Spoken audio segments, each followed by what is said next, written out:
Professor John Mack of Harvard University in the United States is a very famous psychologist who has been committed to studying post-traumatic stress disorder for a long time. In 1991, under the persuasion of colleagues at Harvard University, Professor John began a new study. He wanted to see what happened to people who claimed to have been kidnapped by extraterrestrial organisms and their cases of kidnapping. Professor John is a typical scientist who holds a strong skepticism towards such events, so he initially started his research with the goal of debunking lies. First of all, he asked the person concerned to provide him with various details, including the experiments conducted after being kidnapped and the trauma caused by the experiments. The more research, the more difficult it became for Professor John to accept. Because with the increase in the number of researchers and the gradual deepening of research, he unexpectedly discovered that such things could actually be true, which was a major ideological shock for typical scientists, who had long been in the good academic atmosphere of Harvard University. He himself is eager to find a reasonable explanation for such incidents. He began to study the psychological state of these people, including the similarities of these cases. He found that the parties to these cases were from all over the world, and they came from different classes with different backgrounds and occupations. However, the details of the entire description of the event by these parties were even the same, and the similarity of these details could not be falsified. Because the subjects under investigation come from different parts of the world, have different backgrounds and occupations, and they don't even know each other. When Professor John started his research as a skeptic, he didn't believe these things at all. To be frank, he came to fight against fraud, but after spending 5 or 6 times with these subjects, his position underwent a significant 180-degree change. When Professor John finally reached his conclusion, the visit of extraterrestrial creatures is not possible, but rather a matter of great certainty. At the same time, he is deeply convinced that aliens have kidnapped humans. Professor John's conclusion has been ridiculed by colleagues at Harvard University. You can laugh as loudly as you like, but there is a saying that is very good: there is no right to speak without research. Professor John did not stop studying because of this, and he wanted to continue using scientific methods to provide a reasonable explanation. With the further development of research, Professor John found that there are far more incidents of alien abduction of humans than expected, and even more incredible is that the vast majority of research subjects do not even know that they have been kidnapped by alien organisms. Obviously, these memories have been deliberately erased, but in fact, there is no way to completely delete them. Under deep hypnosis, people who are completely unaware that they have been kidnapped by alien creatures awaken their dusty memories. Professor John calls them silent abductees. These silent abductees are ordinary people living around us who have no idea that they have been kidnapped by extraterrestrial creatures, and these cases of not knowing that they have been kidnapped by extraterrestrial creatures account for the vast majority of such cases. That is to say, in fact, many people have been kidnapped by extraterrestrial creatures, but you don't know it yourself. So have you ever been kidnapped by an alien creature? You would have said confidently before, of course not.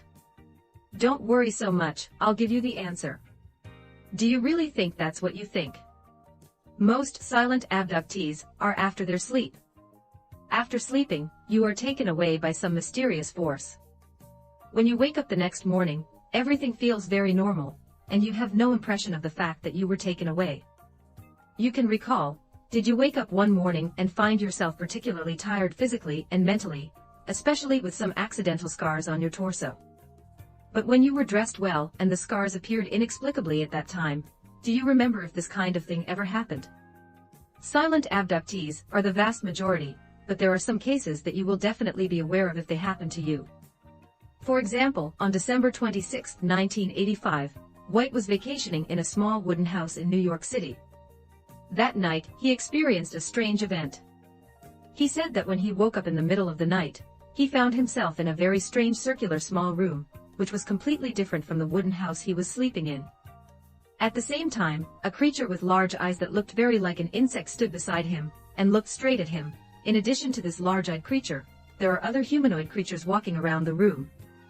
Faced with such a strange situation, his subconscious mind told him that I must have had a nightmare. When he woke up the next morning, he found that his body had a feeling of exhaustion. And I'm also mentally tired. How could this happen? What happened? Is it because of the nightmare last night? During this conversation, White's ear began to feel unusually painful. He noticed a small bump unexpectedly appearing above his ear, which suddenly appeared overnight. The intermittent pain made him decide to see a doctor. After the examination, the doctor said that there might be a foreign body inside a cyst that needs to be treated through surgery. After the surgery, the doctor told him that a disc inside had been removed, and the pain in his ear gradually improved. It seems that the previous pain sensation should have come from the interference of this foreign body. Out of curiosity about the foreign body, Dr. White and his doctor sent the foreign body to the University of New Mexico. In order to ensure that the objectivity of the test results is not affected by subjective judgment, they did not disclose the source of the foreign body to the testing personnel, but simply conducted a blind test. After qualitative and quantitative analysis of the foreign body, it was found that the foreign body contained multiple chemical elements, and based on structural and compositional analysis, it should be determined to be an iron meteorite. The case of White is not a case in point. Former law enforcement officer Drelm of Houston, Texas, spent 30 years collecting foreign objects from around the country that were abducted by extraterrestrial organisms and removed from the body of the person concerned.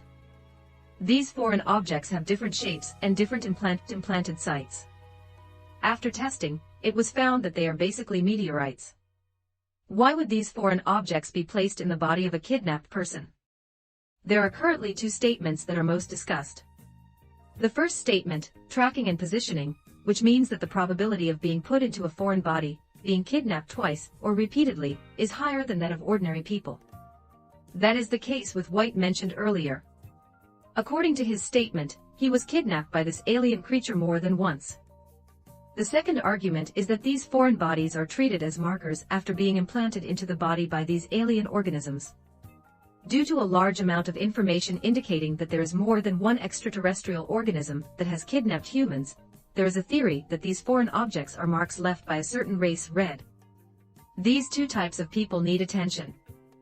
In 1999, an international extraterrestrial investigation organization, originally organized by 6 professional doctors, conducted the largest, broadest, and most in-depth investigation in the history of parties abducted by aliens. This investigation lasted for a full 13 years, with over 18,000 parties participating in the investigation. The study found 2 abnormal indicators.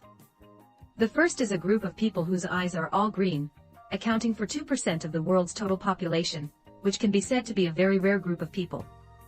However, it is strange that 39% of the more than 18,000 abducted parties are green-eyed, which means that the type of alien abduction of humans is very specific, and they are the ones who want green eyes.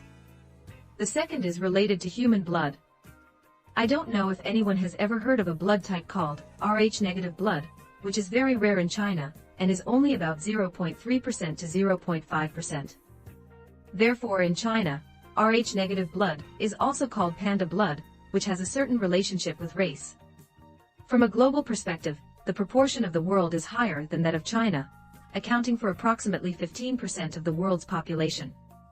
Strangely, more than 60% of the more than 18,000 abducted individuals have Rh-negative blood, which means that these alien creatures are also directional in this indicator. So to summarize, there are 2 main types of people that extraterrestrial creatures are looking for to kidnap humans, the green-eyed and the Rh-negative blood. Of course, it's not just these 2 types of people, but these 2 types of people are more likely to be targeted by them. Is that you? Probably not. First of all, Chinese people have very few green eyes. If you have green eyes, I can only wish you good luck.